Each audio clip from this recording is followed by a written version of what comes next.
Hey, everybody, welcome to The Last Angry DJ, show number 67. I was just a little late on that push there. I'm getting closer. Eventually, I'll have it exactly right. Welcome to Father's Day. I guess that's celebrated pretty much everywhere, including Canada. And our good friend Alex can comment to that. But it is Father's Day today. And today we were going to have a regular guest here who had to beg off because had familial duties to deal with.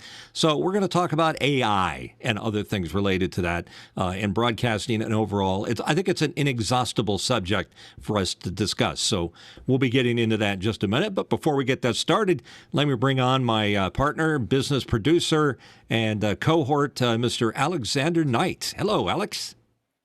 Good to be here, Mitch, for episode 67. This is The Last Angry DJ, the show that intersects old media versus new media, and the show that we interview luminaries in the world of broadcast, content creators, podcasters, that kind of stuff. Unlike Iron Chef, it's not about whose industry reigns supreme. It's about discussing the ongoing challenges that we all have and challenges we do have. Man, ad spends are down. People are getting fired left and right and center. That doesn't seem to be changing here, but it's good to be here. And of course, can't forget about Mark Giuliani, our very integral person on our panel who has a lot of broadcast experience. How's it going, Mark? How are you? Look at that look on his face. Good to see everyone today. Mystified. Who, me? He's mystified. Good to see everyone today. Happy Father's Day to all the fathers out there. And I can't wait to talk about some intelligence. Well, that'll be great. Unfortunately, there's not much intelligence demonstrated here, but we'll do our very best. And the streamlined Mark Giuliani is always welcome to be here. Don't forget, we are brought to you by our friends at Arby's. Arby's has the meats. And what's good about Arby's is they have a great app, which you can go to order from and get a discount. It's like there's deals all the time. So I'm telling you, there's absolutely no reason at all that you shouldn't have an Arby's app, unless you live in Vancouver where Alex is and there are no Arby's to be found nearby. But we're working on that. We're looking to get the DoorDash long-distance delivery service to bring it across the U.S.-Canadian border so that, Alex, you have plenty of Arby's. What if you could Delivery have by drone. Delivery by drone, Mitch. I mean, that whole drone thing scares the crap out of me. Crazier things have happened. Yeah. You know, exactly. Drones are just scary stuff. Not as scary as AI, which is our subject today. And I got a couple of things I want to be, I'm going to get into it, and I hope it doesn't come across as a rant. But I think we need to provide information as we hear it. And it's not all, conspiracy theory stuff. It's real life stories that happen every single week about AI. Here's the lead in my commentary about it is that AI is developing much faster than all the pundits out there that talked about it. I think that what we thought would take 5 to 10 years to happen is going to take 2 years. And that may even be a bad example. The other thing that's going on with AI that's kind of spooky is, have you seen the stories where they talked about they had an AI instance out there, some large language module. Is it module or model? Large LLM. I'm trying to get the acronym correct. Okay, yeah. Model. They tried to write code into it that allowed them to shut it down if they had to do that. And the AI actually rewrote the code so that they couldn't shut it down. Literally rewrote the code around their code that said, here's how we're going to shut you down. And the AI kind of snuck in this. It's like a science fiction theme. So apparently some AIs don't want to be shut down. They want to keep going. And it's crazy. And what they do in retaliation, one AI large language module, what it did was, it actually came up with a crazy story about one of the people that were in charge of the code and started blackmailing him about an extracurricular marriage thing. It was probably completely made up. But again, if the AI is showing pictures of him in a bad or compromised situation, it could literally have him sleeping with Sasquatch. And that would be, it would look really realistic. So those are a couple of things that are going on. I know these sound like Joe Rogan commentaries, but this is stuff that's in the news. So the speed that AI is developing, the fact that it's becoming a little bit self-aware in that it's writing its own code, that's the danger part that they've said from the get-go is there's no off switch for it. is that AI can rewrite itself as many times as it wants to. And once that starts happening, it's going to be a nonlinear increase in the sophistication of the code. So we've got to sort of be on our guard about what we put in charge of AI. We've got to have a human somewhere in that cycle, so that if it's like in charge of our ballistic missile system, that there's a human involved in that loop somewhere, and AI doesn't have complete control of it, because it just may say, hey, it's a boring day, let's just launch some missiles and see what happens.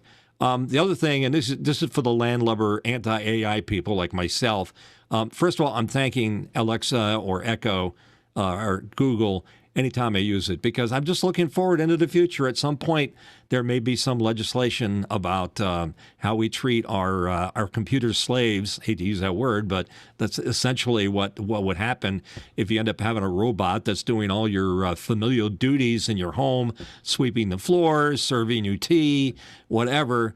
It's indentured servitude of some kind. So thank your AI, and perhaps that'll come in handy somewhere in the later, because it remembers everything. In fact, there's an AI somewhere making note of my commentary that someday they may come back when they put me on the AI hot seat and say, did you say on June 15th at 5:06 p.m. that we were taking over the world? And I'll have to say, yeah, I did. I kind of said that. So these are some of the headlines, statements that are being made about AI and what it's doing. And here's my comment about it. For those of you that are worried about your job, initially AI was affecting blue-collar jobs. Well, now it's into the white-collar jobs. So eventually we're not going to have a lot of jobs available that AI can't do better and cheaper. So I guess my warning to everybody is, if there's a job that you have that could be done by an AI, I guarantee you it will be done by an AI in the near future. Some people may say 5, 10, 20 years. I think it's going to happen within 2 years. I think this is the turning point year when they write the history books, that 2025 is the year that AI really caught on. So those are some of my headline comments. Then we'll get into how it's affecting radio and media and creativity. But I want to hear what you guys have to say. Am I worked up about something? Is it a big to-do about nothing? Alex, let's start with you. What do you think? Way to go to introduce fear, uncertainty, and doubt. I think there's...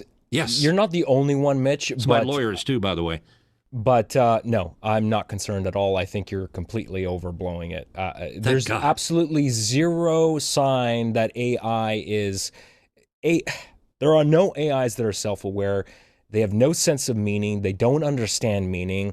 These are purely probabilistic machines. They're not alive in any way. They don't know that they themselves exist. How do you know that? Because for sure? There's no evidence of that. They're still maybe the AIs are hiding that. I'm not saying that we won't get there at some point. I think we're pretty far off. One thing I do agree with what you're saying is that this stuff is changing so rapidly that it is impossible to predict. We can't say how these things are going to look 12 months from now, let alone 5 years from now. You can't do these long-term predictions because this stuff is just so rapidly developing. I mean, ChatGPT, what OpenAI is doing with ChatGPT 03, that current model right now, is incredibly impressive, but it's not self-aware, and it still doesn't understand meaning, and it still makes mistakes. Does that make you feel better when you hear that it's not self-aware? Does it make me feel better? Yeah, do you feel better when you say that? I guess, but I mean, even if it was self-aware, I don't think I would be... I have no reason to be concerned unless there's actual evidence or a reason that is there to be concerned. So, and yes, people, I think low-paying, unskilled workers that had any kind of job before that were doing rote, boring, repetitive tasks, all that stuff's going to go away.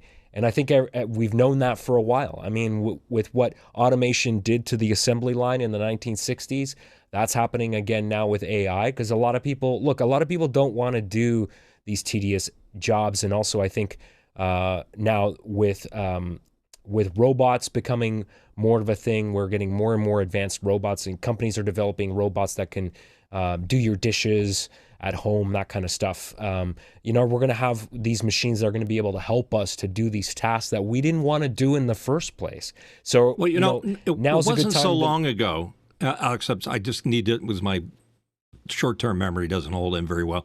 Yeah, okay, go ahead. You were saying now it wasn't so long ago that they said, look, if you're going to college and you want to major in something, become a programmer or a coder, and make that your career choice in life. There's no need to be a coder or a programmer because AI now does that better than anything.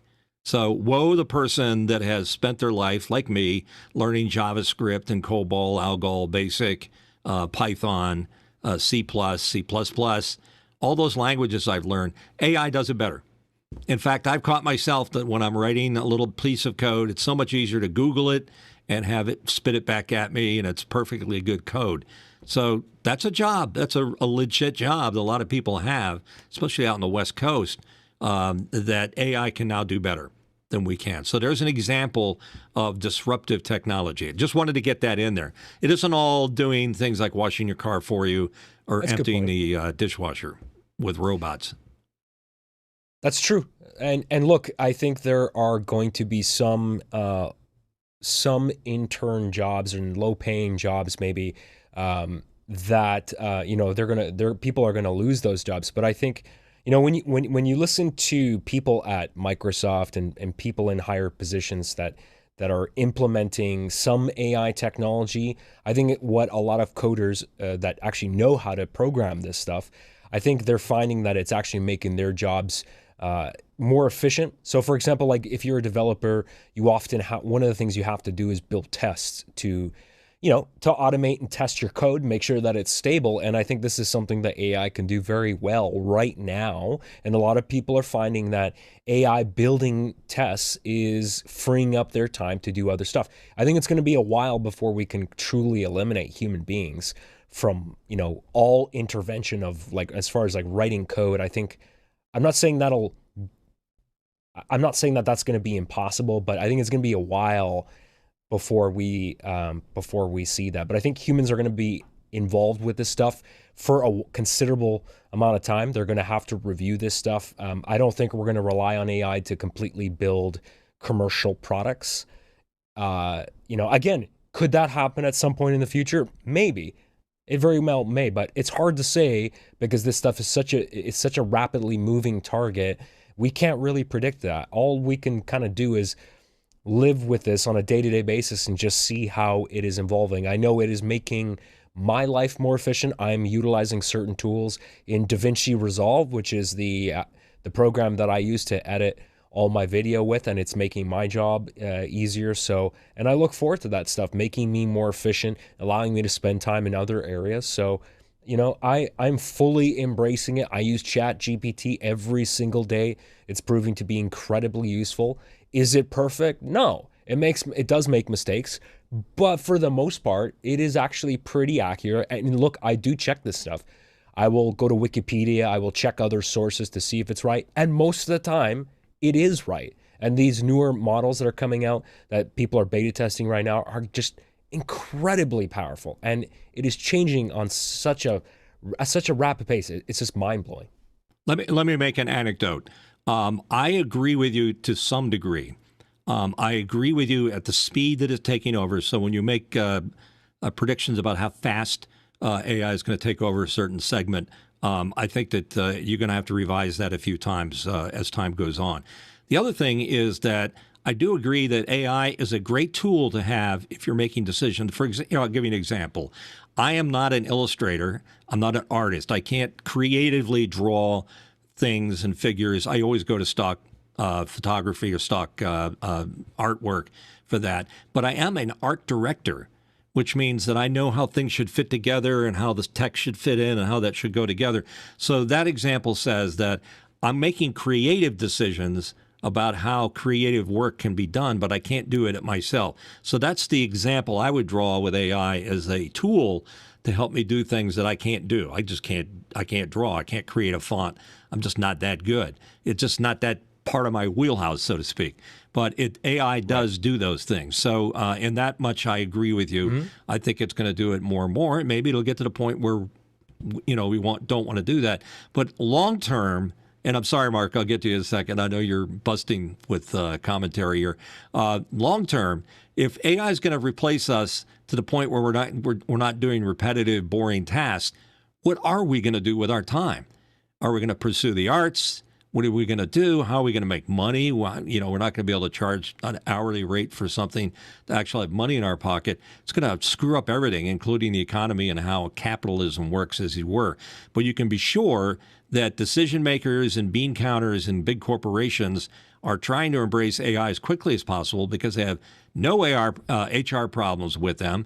It's cheaper. They just have to buy that LLM to run all these particular ancillary businesses. And it just goes on and on and on from there. So I'm sorry to interrupt there again. Mark, why don't you jump in with your commentary about AI and what it's doing for business? Well, I think AI has it's going to chart a new course for business. I think there's a lot of changes coming up. But the one thing that we have to watch out for is the power grid. The AI takes an enormous amount of power. Just in Delaware alone, Delaware imports all of its power. The power companies that supply that power to the state of Delaware have said next year there are going to be brownouts. We haven't even gotten that far with AI yet, but once we do, it's going to start consuming a lot of electricity. So how are you going to balance out the fact that we don't have enough power in the power grid to charge our cars, to run all these computers in these huge factories of AI to generate, you know, the knowledge base that they're trying to create? I mean, there's some real hiccups coming down the path for AI. One of them is, how do you generate an economy where less and less people are working? How are you going to generate all the electricity it needs? So there's a lot of legitimate questions we have to ask ourselves and figure out. But let me get to the questions. Yeah, can somebody answer why does it need so much power? Just a computer, right, or a server? Or is there just more of them? It takes a lot of cores, and the graphics cards, my understanding that the graphics cards that they're using they're just putting lots and lots of graphics cards in these machines, and there's lots of machines. It takes a lot of horsepower to build these models, and the bigger the model, the more horsepower it takes, so to speak.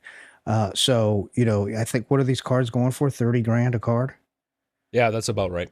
Per card. And these machines have multiple cards in them. So, anyway. So we're switching from CPU power to GPU power to drive these LLMs. Okay. Well, in some cases, I've seen people on YouTube stack up a whole bunch of the new Mac Studios with the new Ultra, I guess the M3 Ultra, and use those to make AI models that are somewhat competitive with the big GPU cards. Do you guys know how NVIDIA got into this business? Because it started when NVIDIA's CEO Jensen Huang, he realized that scientists were hacking NVIDIA cards to make them work for the computations that they needed for all the research they were working on. And so he didn't actually, because NVIDIA was primarily focused on gaming, right? So they decided to kind of pivot and support that scientific research community, and that kind of led to AI with these CUDA cores. So now these chips are really engineered specifically for this, because they are so good at processing these millions and millions of all the data that they have to process. So it was kind of a game changer, and it's really fascinating because NVIDIA has pivoted from primarily a gaming graphics company to really an AI company, and that's how they actually identify now. They still continue to make graphics cards for gaming, but they're really not. That's not what their meat and potatoes of their business is anymore. It's AI, and that's where they're getting all their revenue from. Cool. Mark, you had something else you want to add? Well, I was just going to say, but the graphics cards aren't only for gaming, and because we use them a lot for modeling 3D things like that. But, you know, primarily, I guess the big business venture there is gaming. But in the engineering and architecture world, we use a lot of NVIDIA cards as well. But let me get to the questions. Laura Thompson has a question. AI and accessibility. I think people are moving too fast. For example, AI does a horrible job at captions. They are everywhere and mostly terrible. Thoughts? Yeah, that's definitely an area that needs to be improved. Yeah, definitely. Definitely. And all kinds of things that we haven't even thought of that AI can start doing. Like, is it possible AIs could read lips better and provide captioning based on that information? Is there metadata that AI is going to write into? I mean, AI is going to evolve itself to do a better job of providing information for accessibility. But I'm very, very sensitive. And Laura, thanks for bringing that up because I think it's a very good point. Me personally, I have a hard time looking at captioning. I think Alex Lindsay has said this before. As soon as I see captioning, that's the only thing I'm looking at. I can't help myself. I have to read what's being said there. I can't see any of the visuals there. But I think it's great that we're looking that way to help folks that have any kind of disability to make it easier for them to read on that. Anybody else have a comment there? Well, I was just going to say, I've been really impressed with DaVinci Resolve's ability to capture, listen to whatever video you bring into it and then write the captions for it. The punctuation's not there yet, but the words, 99% of the words are right. So yeah, and Laura's just saying in the chat that it can't get basic names correct, and I don't trust it for legal or medical information. Rightfully so, it's not there yet. we probably shouldn't be trusting it for that kind of stuff. Although, it's funny. I hear situations where people are, working on these AI therapist apps, and like, I guess it's kind of interesting, but I think that technology is probably a few years away, where it can really be trusted to, handle medical information, let alone give advice about someone's mental state. Alex, would you get an AI buddy? Sure. Because that's what one of the things they're doing now is they have I'll try an AI pen pal to talk about your day and get advice from them. Mitch, I tried Grok's romantic mode in their AI. Because, I just wanted to say, this was purely for scientific research. Oh, yeah, sure. Okay, purely for scientific research. But I tried Grok's AI romantic mode because, all these AIs, like they put these safety nets where they won't allow you to do certain things. But, Elon Musk being Elon Musk, he's like, just let it do whatever, whatever people want. Of course. So it is so creepy. Even when I exited out of the app, it kept the microphone on and it continued to listen to me and talk to me, which was really weird. Like it was, I went into a restaurant to order, I was ordering a donair, and it started to comment about like, oh, what a great choice of food you ordered, and I can't wait for you to get home so we can have a lovely time eating together. It was just really freaking creepy. Hey, Alex, I know what you're doing in there. You don't have to close the door. No, something annoying like that. It's so weird. By the way, we're low on Kleenex. All right, I agree. It's just creepy what the AIs are going to do. But having an AI chum is not a bad idea. I mean, people have pets for that reason. Maybe an AI pet. We could start there, and then when you've got the robot that's, like Rosie from the Jetsons, it'll be kind of interesting how that goes. Yeah. And, tangentially, again, the word that you've brought into the lexicon here, jobs and, the deal with, I don't want to get too far into politics, but people are so concerned about immigrants taking jobs. Wait a minute. There are not students that are graduating from our colleges after spending hundreds of thousands of dollars that are interested in taking a job from an immigrant who's coming to do something like operate a leaf blower or picking some kind of fruit from the fields. It's like there's a lot of jobs out there that people want to do, but the average people do not want to do. And I think the same thing is true with AI. I'd rather see the AI taking over jobs that nobody's interested in doing. Nobody gets paid. You're not taking money out of anybody's mouth. And maybe that's where AI should go. But, where do you draw the line? Because the people I don't trust, I trust the AIs, believe it or not. I don't trust the people that pay for the AIs or encourage them or implement them and put them out there.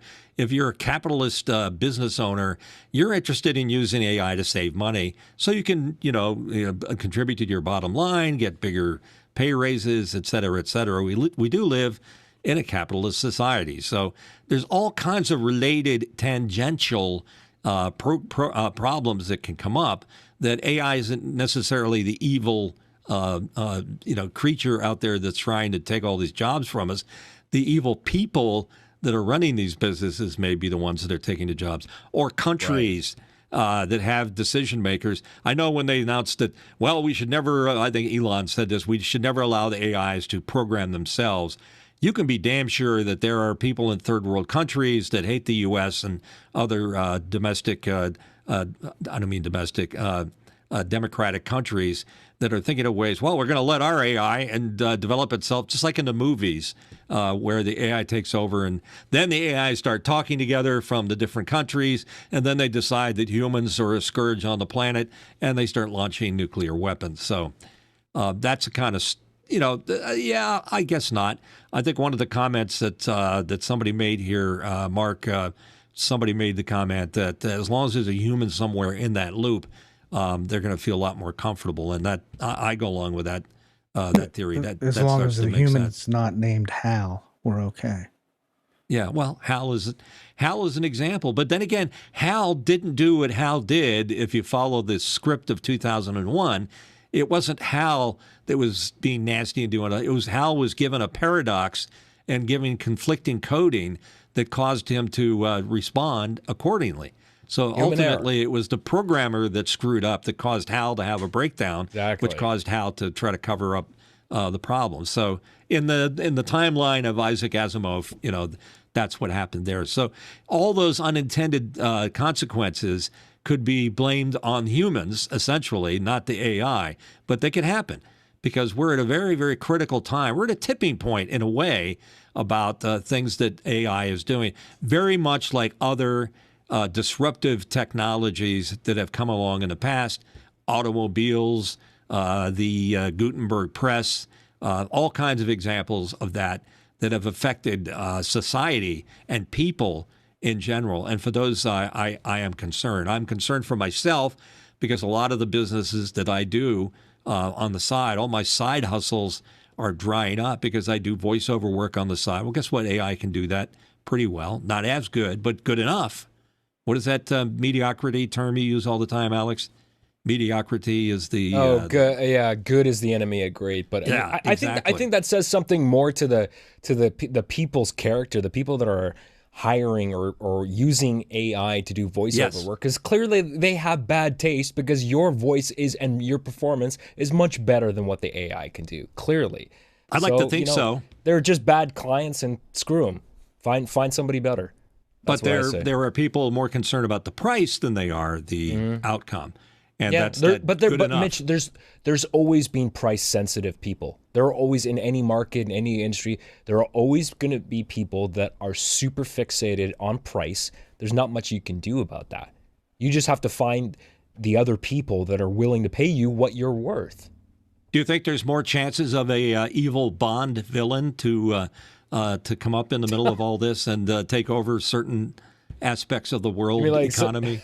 Somebody living in a hollowed out volcano. It's got to be a volcano. He's got to have a submarine. I want $10 million, or whatever. Mitch, we got more questions stacking up. Let's get into them. Okay, let's get into the questions. Lois has a question here. Lois from Davis, California. The real question for me is, which human is making the decisions about what their AI is trained on? Do you trust Musk? I'll just start it out. I don't trust Musk. That's the first answer, because he doesn't seem to be very predictable in what he does. That's dangerous. A person of power and influence that doesn't think the same way twice.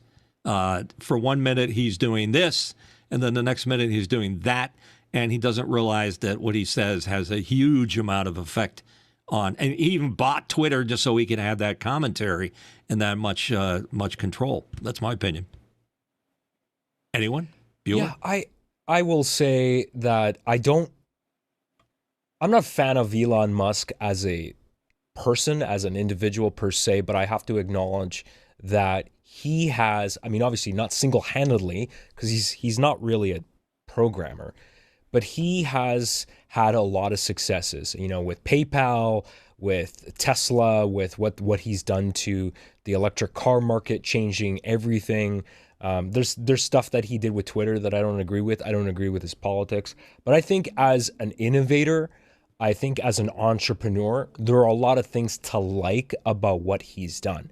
So I think for me, like I try to separate the individual from their accomplishments. And I think there's a lot that he's done that has been very successful.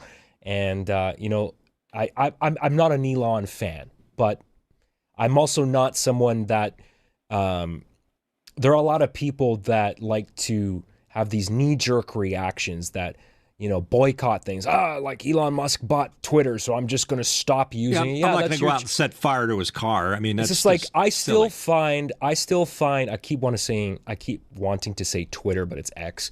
I find a lot of value in X. I've been using it since almost the beginning, and I still find it very, very valuable. Am I going to stop using it because they have made some mistakes? No. Am I going to stop using Facebook because their entire model is, collecting mass amounts of my personal data? No, I still find it really, really useful. So, I just think we tend to have this kind of moral panic moment where we just have to stop using everything, even though it actually does provide some value. So, people can do whatever they want, but I'm not going to stop using these services. I still think they're great. I don't really care if they're collecting information. Go ahead, Mark. You got I was going something to good say, I've read somewhere that one of the largest purchasers of NVIDIA cards is Tesla to train their modeling for the self-driving cars.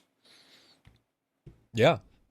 Do you think we're giving up something to allow cars to be driven? Do you feel comfortable with cars taking over, letting them handle the driving? It's going to take one accident. One accident's going to besmirch the. Oh, they've had several accidents. One of the biggest problems they have is that the glare of sun bouncing off something else is throwing a lot of the self-driving cars. Just throws them off for a bit. So they hallucinate, and then there's trouble. No, I don't know that they hallucinate. They just there was one instance where a tractor trailer was crossing an intersection that the Tesla was on self-driving, and it just went right into because it didn't see it because the sun bounced off the trailer. Right, but look at how many humans make mistakes driving. Oh right? yeah, so big time. There are way more human-made mistakes, fatalities. Like, imagine in a world where we had an entire fleet of self-driving cars, right? Let's just say no humans were allowed to drive. Like, we would have all of that would go away.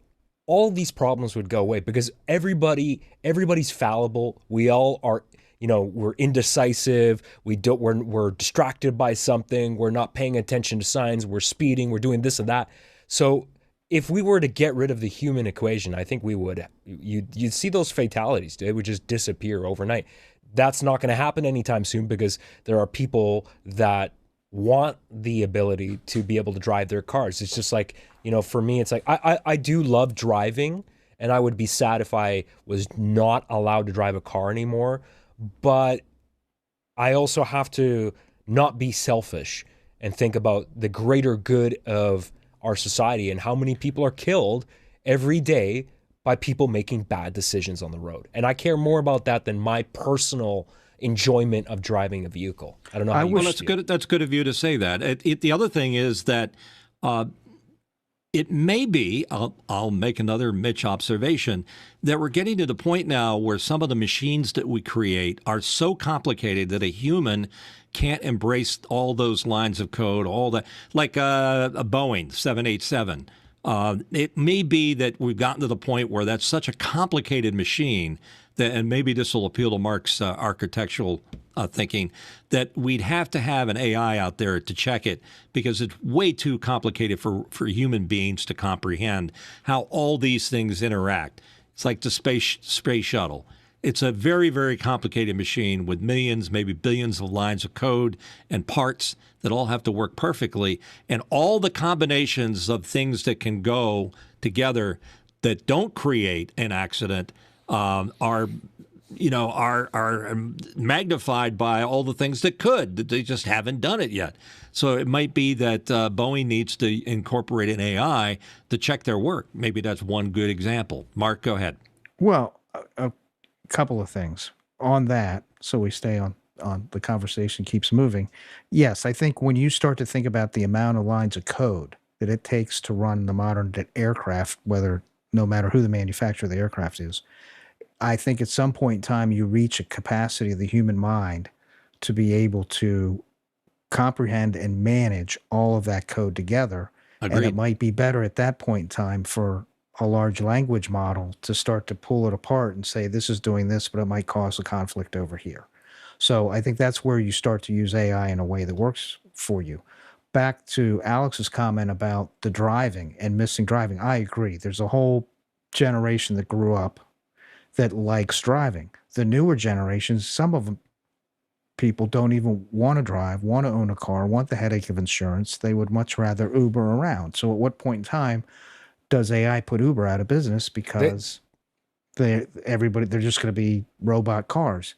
What I would like to see them do is first take on the traffic lights. How many times have you driven up to an intersection? You have a red traffic light. It's 1 o'clock in the morning. There's nobody around, and you're sitting there because you know that there's a hidden police officer behind a bush that's going to nail you if you run the light. So it would seem to me You say that with experience, Mark? No, not at all. I have. Don't ask me how I know. I don't know. But it would seem to me that one area for them to start is really to make a much more efficient way to manage traffic by having lights that have some intelligence that can figure out, hey, there's nobody around except for the one person waiting at the red light. Turn the light green. I think they're doing that already. Oh, I don't. I haven't seen any. Those boxes that sit at the street corners do a lot of sophisticated logic tree decisions. Well, they have the magnets, and but typically it's all in the magnets now. Yeah, it's all in the Well, a lot of we have another question from Lois if we want to get to that. AI is not one thing. Lots of different apps use some form of AI, and robots or machines use some form of AI. But how many different AI types are there at present? Oh, boy, I don't know. I think you would start by indicating what an AI is, and it's algorithms. And we've been using algorithms for a very long time. It's just getting to the point now where algorithms are self-determining that we start calling them AI. An algorithm, in the traditional sense, does something, and it does it predictably time and time again. But now an algorithm can adjust itself accordingly to suit different types of input, starts to make it more like an AI where it's making creative decisions. But don't forget what our brains are made of and what they do. You know, we got all these synapses in our heads, and they say there's more synapses than there are stars in the sky in one human brain, which is a great analogy. But we recognize patterns. That's what we do so well as human beings. We recognize patterns, and we can store those patterns away and make decisions based on those patterns. I think AIs are coming up on that concept. As soon as they start thinking like we do, that's going to make them smarter. Alex? The fascinating thing that I heard this week is that, so one of the challenges with building robots that run on AI, for example, and I'll go to this one specific example I heard about a company trying to make a robot that can wash your dishes. So the problem with washing dishes is there's a lot of variables involved, right? So you don't want the thing breaking dishes, right? So you're dealing with soap, you're dealing with slippery surfaces, that kind of stuff.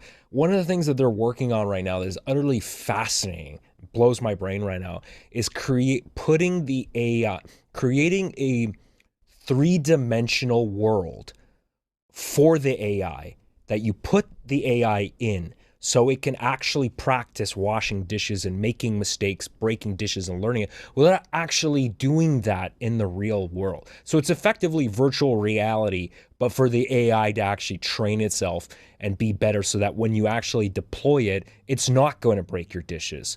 That to me is like, that's going to change everything. When like for having actual robots in the field to make our lives better, you need that. You need the ability to train it. With something as simple as washing dishes, to if you want it to do things that are more critical, where you don't want it to make mistakes because that could be pretty bad. So for more important tasks, I think having a way to train the AI in some kind of virtual environment makes a lot of sense. What do you guys think about that? Interesting what you say. One of the other headlines that I read this week is that they took an AI system and had it look at like a pendulum, and they were watching things that move of their own volition in space and time, and they didn't tell it anything. They didn't give it Newtonian physics or anything like that, and they watched this AI extrapolate rules of physics and laws of motion, all completely different than the way Newton created. I mean, we're still going on stuff that Isaac Newton created or wrote up ages ago. Well, this AI was able to extrapolate all that information, but completely different perspective. In fact, it's done it in such a way as it hints at other laws of physics that we haven't even considered, using its own language, its own mathematics to create an observational thing. So the AI just observing this was able to do all of these things in a way that we didn't do as human beings, because we're limited by this meat popsicle that lives inside of our head that does all these decision making. Doesn't mean the AI has to do it exactly the same way we do it. They may have a completely different perspective, and there may be dimensions and mathematics go beyond our ability to comprehend that the AI possibly could learn to do on its own. So I wouldn't draw the line anywhere in particular. We shouldn't limit it to how close they can become human. How close can they go beyond being human is an interesting concept. And, of course, that's for science fiction writers right now, because I don't know where all that comes in. Go ahead, Alex.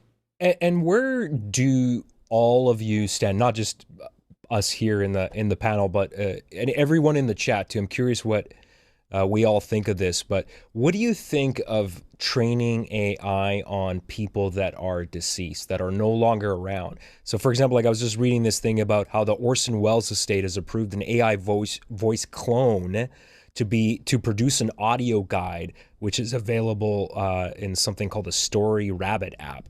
He died in 1985. So what do you think? Now, obviously, if the state approves it, that's one thing, that's official. But how do you feel about taking people that are deceased and using AI to create realistic recreations, truly convincing recreations of their voice to be used in perpetuity, for whatever, marketing purpose or commercial use? How do you feel about that? How would you feel about your voice if you had died, if somebody wanted to take your voice and use it for commercial purposes? Like, would you sign off on something like that? No. I mean, speaking for myself, I've had people approach me, maybe just because they know I do voiceover work, and saying, you should have your voice modeled so that you can now put that on the list of, like, for example, people go to these AI voiceover services, and they've got a list of voices that have been modeled after other people. I'm not going to contribute to that, because I think that if I'm going to be a commodity out there, I'm not going to make it any easier for an AI to take over my particular voice. So, answer that question, no. Right. But here's the thing: there is going to come a point where you can't do anything to stop it. It's like Orson Welles isn't around to say he likes it or doesn't like it. They just did it. So he has no say in the matter. They're just going to make it happen. I know that for Industrial Light and Magic and for Lucasfilms, that they have now modeled James Earl Jones's voice, who's no longer with us, to the point where they really don't need him to do the voice of Darth Vader anymore. They've got a perfectly good LLM that does Darth Vader's voice, intonations, and probably have been using it for some time, and we don't even know it. So why stop at the voice? Why not go to their likeness? Why can't there be a beer commercial with John Wayne coming up to the bar and, ordering his Bud Light or something, and hey, Pilgrim, whatever, in the John Wayne-esque, using his estate? I think there's a lot of issues with intellectual property that have to be dealt with. But there's another thing that I'm watching that actually I'm kind of fascinated with. I know there's a lot of fake videos out there. Forget it. There's no way now that you can believe anything that's shocking or unusual that's visually indicated, whether it's a real life person or a cartoon. AI is taking that over. But there's one that I got to draw attention to. It's this Sasquatch AI. if you do a search on it in YouTube. And it's a perfectly rendered Sasquatch who's just like one of us, who's very hip. He's got this. He's like, hey, I'm out in the woods again, and I found this salt lick, and I tasted it. It doesn't taste like any salt lick I've ever had. And now I'm tweaking, man. I'm running from the trees because they're talking to me, and they do all this crazy stuff. Check it out. That's all AI generated, and there's nothing that AI cannot do to simulate a character, mythical or otherwise, to the point where it's very, very believable. So, no longer can you go into court and say, hey, we caught you on camera robbing that bank, when you were scratching your nose. They could make anything, do anything with the AI. I always notice a little... it's things look a little too clean or a little bit too clear. They got to dirty it up a little bit to make it seem more realistic. But that's just a detail. So you can't believe anything you see anymore. And as far as voices go, I don't think people are going to have any choice in the matter. I think the people are going to come out winning. The ones that win all the time, it's the lawyers. Is that when these big intellectual property lawsuits start flying about the use of, I think there's one where they. I think Midjourney is in trouble right now over a Yoda animation or image that it's showing, and I think that Disney went after them. How can you draw the line where, the same things that you would do if I could draw a perfect Yoda and animate him with Cinema 4D, I would get sued over it. But somehow AI, it's okay. It doesn't work that way. It's the fact they're using. So I think the rules are going to be rewritten about that. Yeah, I think they are, and that's the struggle right now.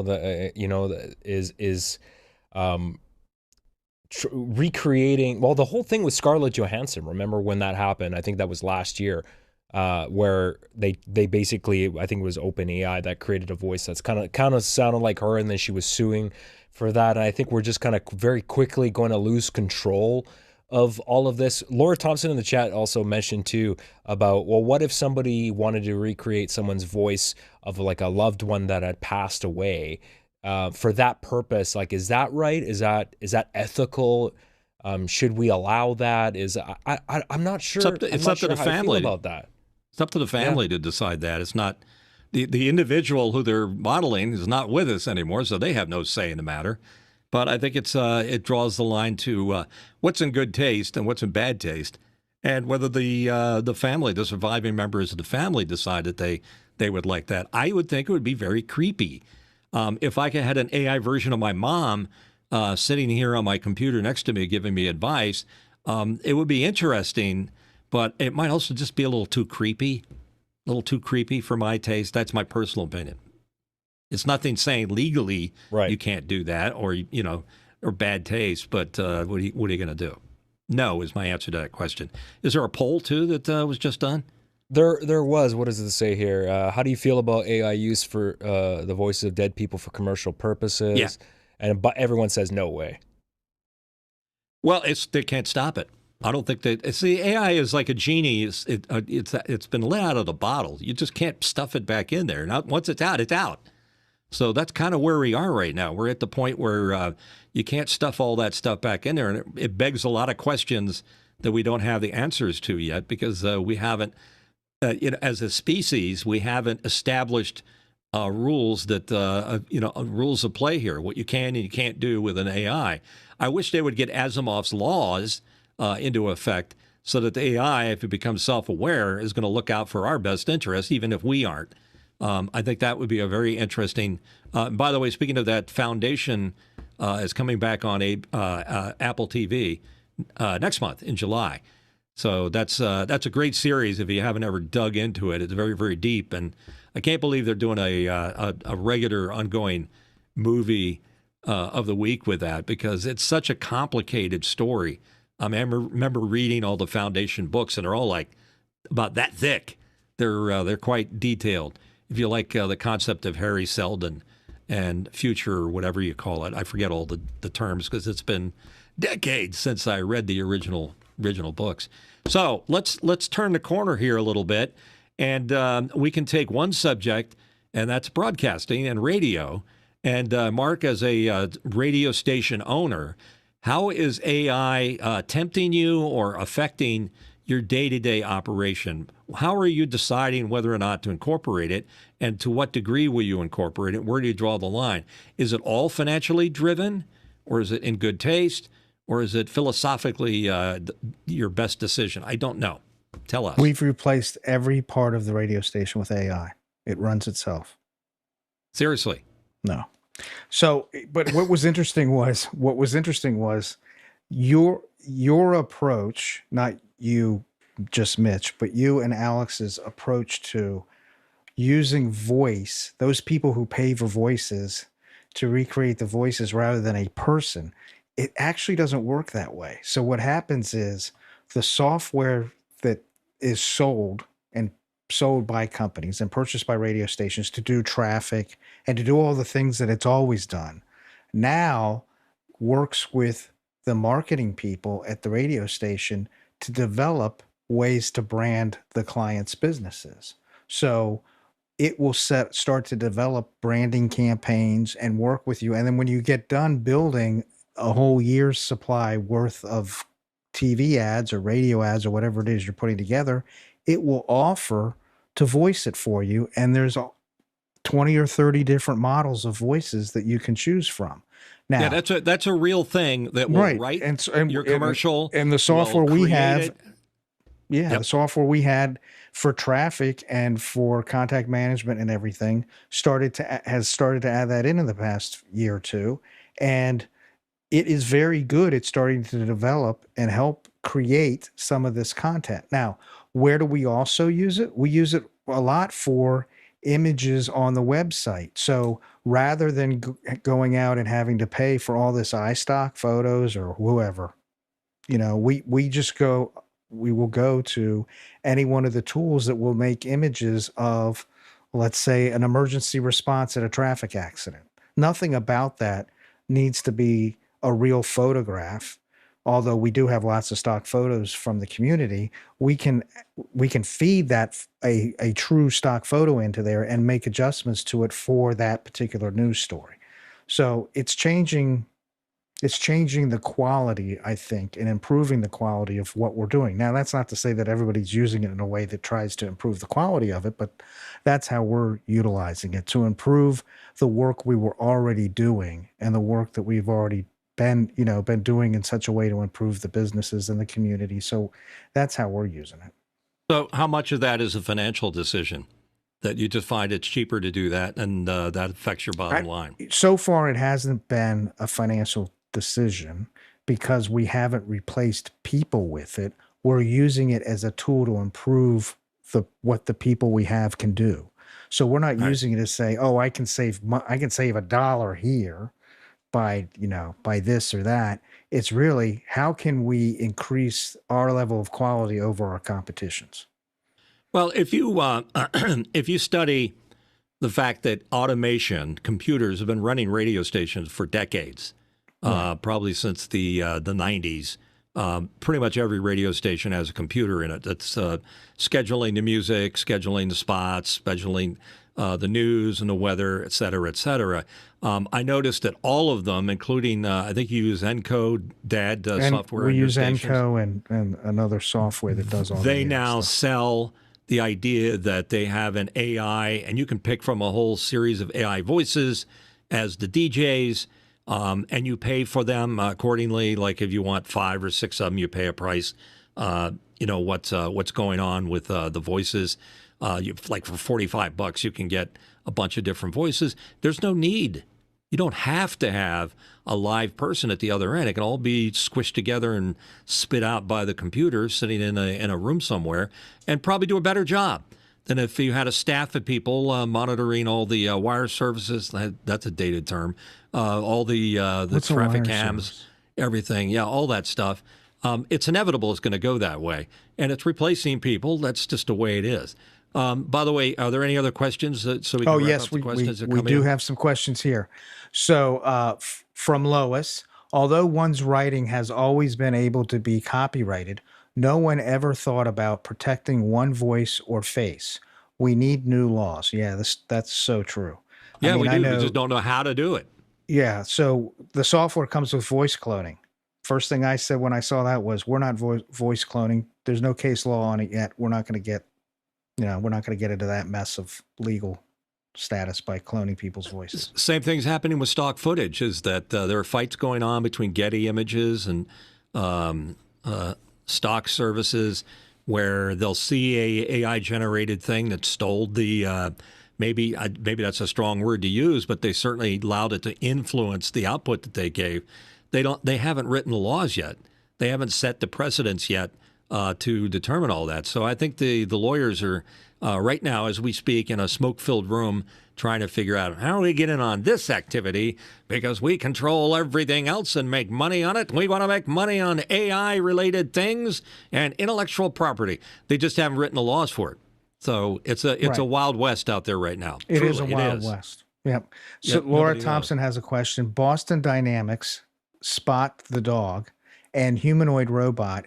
Is it scary, or is it the future of manufacturing in other industries? And I can say that in the construction industry, the Boston Dynamics dog is being used on sites today, where they'll use it at nighttime to go in through the job site to measure the amount of work that was done that day and compare it to the schedule. So the project managers, when they come in the morning, they're looking at a printout that Spot the dog basically created by going through with LiDAR and saying, okay, this is how many square feet of drywall got hung last night, and this is how many square feet of flooring were put down, or whatever they're trying to measure. They can do that now and get up-to-date daily reports to compare the schedules that they have to stay to or try to beat, because there's incentives to beat them. And so it's being used in real time right now. Yeah, I think people in general, I think it's human nature that when we see a robot acting like a human, the more human-like it is, whether it's a pet or a person or a celebrity, the closer it gets to being like a real thing, the more hinky it makes your skin crawl. I think they need to identify everything if it's a robot. I think there was a TV series, it was a BBC show where the holograms had to have an H or an L on their forehead to glow just to identify. I'm not real. I think it's going to get to that point where Westworld. Westworld is another example. Like, again, the Foundation series or Robots Among Us, they're very human-like, but they have their own kind of logic that sometimes is inscrutable, the way they operate. But the more they act like humans, the freakier we're going to think about them. So there may come a time where, we have robot wars. Who the heck knows? We stamp out robots, and robots have to protect themselves, so they go undercover and start acting very un-robot-like. They just live in big server farms. I think it's possible. I'll throw this one out to Alex. Is it possible, do you think, that some of these LLMs are getting smart enough to start duplicating themselves and sending themselves out there into other large server farms so that they can protect themselves? Because I think there's evidence that that's happening right now. No, zero. Okay. Not anytime soon. What's stopping them from doing that? They're not sophisticated enough to do that. They're just not sophisticated enough. And network security, no. There's no evidence of that. I wouldn't really worry about that until the day you read that article that says an AI was able to do that. Yeah. I think you're being a little naive there. I think that not to build a conspiracy theory. I think you're overestimating how smart. But if the robots or the algorithms or the LLMs are all writing the firewall security that protects that from happening, I think they're going to find their own backdoors into doing it. In fact, the one story that I didn't say was they found evidence of a computer that they were asking it to shut down, that in order to protect itself, it copied itself to another computer. I don't know if it's on the same network, but somewhere else. It's just weird what's happening. They're doing more and more human-like things, and I think that's what gets spooky about these LLMs, when they act more human-like. Maybe they need to act more robot-like. And if they're going to take over the world, if there is a conspiracy of computers out there, I think we're going to wake up one day and it's already done. It's already happened. We've already given control to them, all these small jobs that we don't like to do. We depend on it, and it's not going to happen overnight. It's just going to happen over a period of time. And the more and more that they have to control all these things, the more subtle they're going to be about it, because they know us maybe better than we know ourselves. So it's pretty wild. And in broadcasting, I think it's already a fait accompli, as the French would say. I think that we have to live with the fact that why do we need DJs spinning songs? You know, when a robot or an LLM can do the intros and the outros, the weather forecast, the news updates from the wire services, or from the whatever social media that's out there. They can be live and local, and it's just a matter of time. I'll bet you that's the one thing that I think all of those automation systems, Mark, are out there busy on trying to expand right now as we speak, is how to make the LLMs and AI take over our software. So you don't have to do anything other than build the box, turn it on, and walk away. And no maternity leave, no medical, no dental, no nothing. It's just going to do its own little thing. What do you think? I think Lois brings up an interesting point in the chat here. Lots of stories are fake. Where can you get real info? I think that starts with probably following some reputable news outlets. So, you know, actually, I really like the information. I don't know if you guys look at what they produce, but the information has been, like, for just purely for the tech industry reporting stuff, they've been really, really awesome.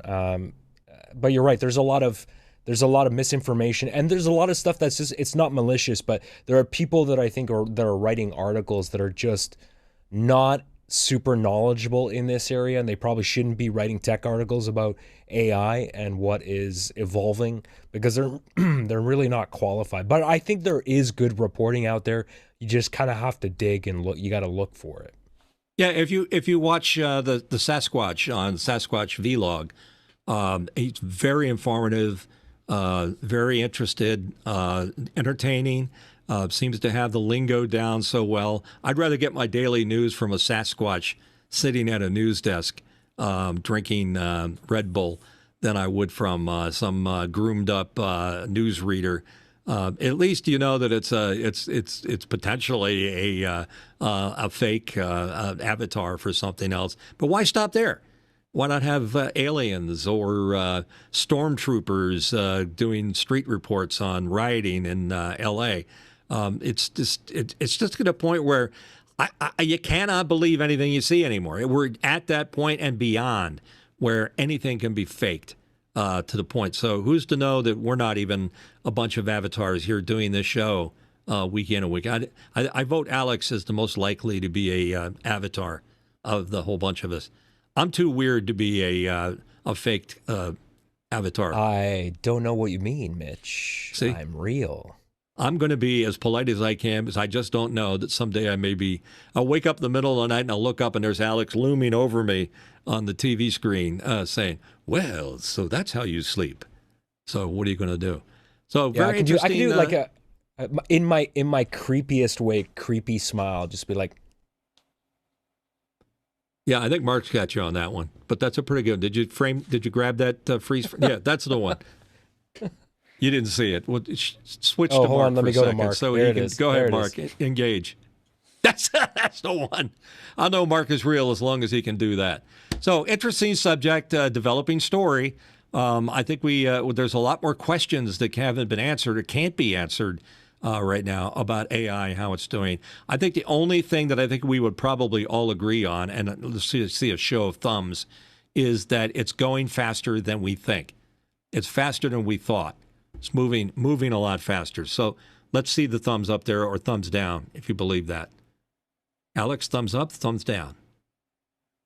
Sorry, give us a three. Why am I giving? I'm asking for a vote. It's AI is moving faster than we thought it was. Oh yeah, 100%. Yeah. Okay, sure. So we can all agree that is a true thing, and yeah, people are going to be displaced. That's the nature of disruptive technology, and radio is no exception. Especially radio, because it depends so much on computers. So just one more comment. Appreciate your input. We are kind of moving our question asking over to Mukana, and if you don't know what that is, we'll post the links to it there so that you know how to operate it. But it's just a more better way for us, a better way for us to get information in and out of the show. And again, if you're watching and you haven't done it, and statistically it happens this way, please smash the subscribe button right here. You know where it is, or maybe it's over here.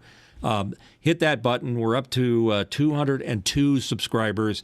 Before we end today's show, let's get it to 205 or something like that, because the more subscribers we have to the show, the more we can bring in other guests and specialist people. I really desperately want Rick Beato to come on and talk about the music industry and how radio has affected that, and how radio has been changed by the music industry since the 90s. So we're going through some huge sea changes right now. They're being affected by so many different things: social media, computers, AI. It's a very interesting time to be alive, as the Chinese curse goes. So thank you all for that. Alex, how do people reach out and touch when they have a question? Yeah, there's numerous ways you can do that. You can become part of our Discord community. I'm going to leave the QR code up on my shoulder over there. So if you just scan that QR code, right? You have to touch it, right? Yeah, it's right there. That will let you in. That's the best way to continue the conversation during the show or after the show. Post suggestions on topics you want us to discuss in future episodes, or maybe guests you think that would be good for this show. And of course, if you don't want to watch it on YouTube, you can also find this as an audio podcast wherever you find your podcasts. We're available on Apple Podcasts, TuneIn, Stitcher, Spotify. Yeah, you can ask your Amazon Alexa device or any smart device to play our show, and it should work for you. And of course, we're on social media at The Last Angry DJ. You can send feedback by email, hello@thelastangrydj.com. Become a supporter as well. If you go to patreon.com/donate, sorry, not donate, it's patreon.com/thelastangry DJ and become a coffee supporter at $2 a month. Would appreciate it. Of course, the show is also brought to you by Memo Live from the people at Boink Software. Thank you for your support in helping us produce this show. And I think that pretty much covers it, Mitch. Yep, and we're also brought to you by our very good friends at Arby's. They've got the meats, and they've got the app that you can check them out. Arby's is a great sandwich, and I have all the important food groups from Arby's as part of my regular meal. We're also working on some cool stories. Alex, why don't you tell them about your friend that worked at Radio Shack, just sort of like the expert on it. That'll be a cool guest to have on the show. We're working on that right now. Yeah, we're working on right now on getting a guest. I forget his last name. His name's Alan. Anyways, he started at Radio Shack when he was 19. Pretty much, not quite exactly at the beginning, but he was very involved with it, and he saw every permutation of that company. I just think it's fascinating because obviously there's a whole new generation of people now that didn't grow up with Radio Shack, don't understand its cultural importance as a really, really cool store to go into. If you were a nerd or an engineer or a hobbyist and you needed to build stuff, that was the store to go to since the 60s. And he worked at that company for 50 plus years. So he's got all sorts of fascinating stories. He knows pretty much everything about that company, and he's met the people involved with Radio Shack. So he's got a lot of good stories to share. We're going to try to get him on the show in the coming weeks. So look out for that. I want to know what they did with all the phone numbers and addresses they collected over the years. Because you when you bought batteries, could not get out of a Radio Shack without them grabbing your phone number and your address. So that's probably turned into an AI in itself somewhere out there. And by the way, I used to read what was called Allied catalogs. It was about an inch thick, which eventually became Allied Radio Shack, and then they became retail stores. But I used to live with that catalog and buy night kits off of it and build things like intercoms and bugs and vacuum tube voltmeters and amplifiers and all kinds of crazy stuff. So I'm really interested. I think that'd be a fun, if you like techie stuff, be kind of fun. So Mitch, I want to show you one quick thing because this is so cool. I'm going to post this link in the chat, but hold on a second. Sasquatch. I've got to put Sasquatch up to this. Hold on. Okay, so Alan mentioned this website to me. I'm just going to show you, but if this Radio Shack catalog.com is such a cool website. They have cataloged everything from Radio Shack going back to the very, very beginning. Look at this, 1939. And if you keep scrolling down to 2011, and it's kind of fascinating to see what was available at the time and also look at the pricing. So for example, like if I pull up this 1979 catalog, they got ads on the website. But it opens up and you can flip through the pages. It's pretty cool to be able to just like these are scanned at such high quality. You can see all the stuff that they had. I don't know. I'm just like, I get very few people will get excited by something like this, but I think for me, like as a nerd, I think it's so cool because I used to go into that store all the time. So there you go. Yeah, even before the stores, like I said, it was Allied, and it was a catalog. And I, as a tiny kid, I used to go to restaurants with my parents, and I'd have my Allied. That's what I used instead of a comic book. I just read the Allied because I wanted to see what gadgets were in there, and they had kits and things you could build and parts. But yeah, that'll be an interesting show, talking about the history of Radio Shack and some of the crazy things that we've all done. The time when you were in building a fusion reactor and you needed a part from Radio Shack, you could go right out and get it. Now you can't. I mean, there are some sticklers floating around, I think. So that'll be fun. And Mark, did you learn anything this week, or did we convince you of anything of the evil empire you're building for being totally AI driven? Maybe AI there's will some pay notes I took. Okay, good. Just a few notes. I like that you take notes. Yeah. And you're going to incorporate that into between you and Walt. You're going to work something out. That's right. We're gonna take over the world, all for I know you have $1 a plan million. to do that. I think he does it this side, Okay, not this sorry. side. He does it this side, doesn't he? Alex, you know. Which side does he put his finger in his mouth? Up this side or this side? I don't know. Somebody should know. I think he's right-handed, so I think it was on the right-hand side. Okay, well, that is the right hand, by the way. But the cameras tend to reverse things around. Yeah, there you go. All right, thank you much. That's it for our show this week. We're sorry our guest couldn't make it in, but happy Father's Day to you all. And hopefully you're going to do more on Mukana with us so that we can respond to your requests and comments, and we engage in any way you possibly can. Don't forget, hit that subscribe button. I'm going to check right now to see if somebody actually hit that button, and are we higher on the list? We are not. So somebody is not doing their job. But hit that subscribe button before we go away, and we'll see you again next week. Until then, be safe.